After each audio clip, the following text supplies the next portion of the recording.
Ay, jogging. Ay, Today is Sunday, 5:30 a.m.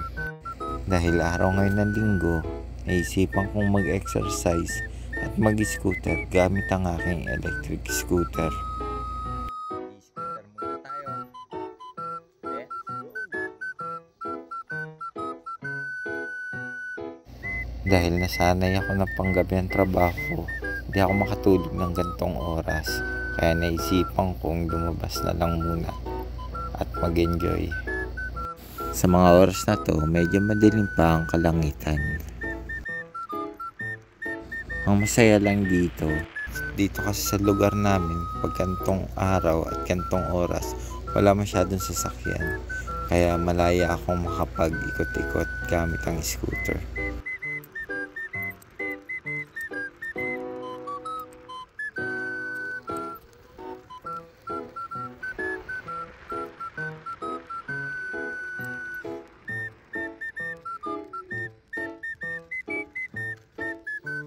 Dito nga ay napadaan muna ako sa convenience store para bumili ng maiinom.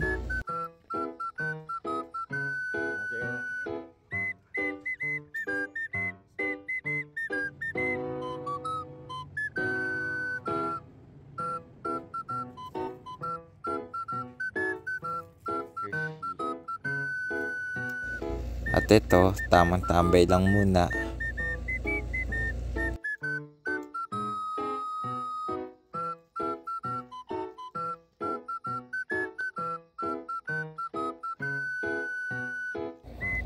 Maya pa ay ito na nga, nag-scooter na ako, paakyat ng bundok. Dun kasi maganda mag-exercise at saka presko ang hangin dun, mas presko at mas malamig. Paahon pala tong dinadaanan ko, buti na lang naka-dual motor ang scooter ko, kaya kayang-kaya kahit mga paahon at tarik na daan.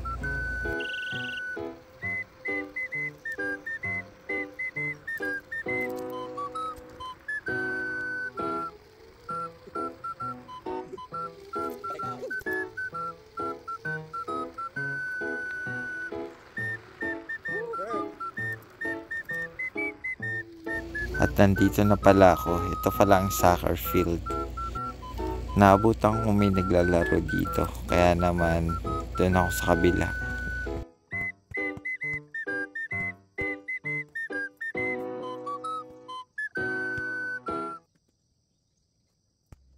Isa sa pinagkakalibangan ko dito ay ang maglaro mag-isa.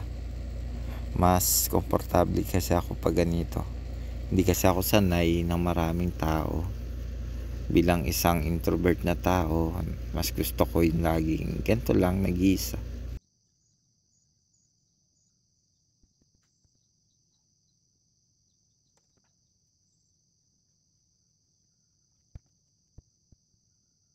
May napulot pala ako ditong paru-paro. Ang laki niya, nakakatuwa. Wow, ang laking paru-paro. Yuhu, paru-paro. Dead na siya, dead. Saka naman. Ayan, laro lang siya ako hanggang mapagod. Enjoy. Kaya mag-ano muna tayo. Mag-rides muna tayo.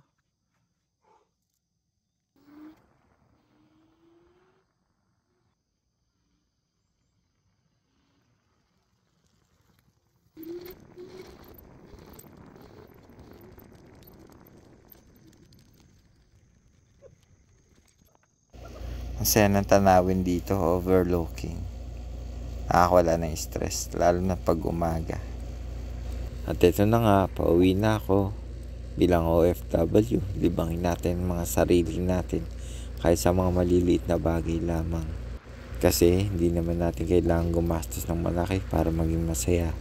Kahit sa maliliit na bagay tulad nito, at least napapasaya natin ang sarili natin. Yun lang.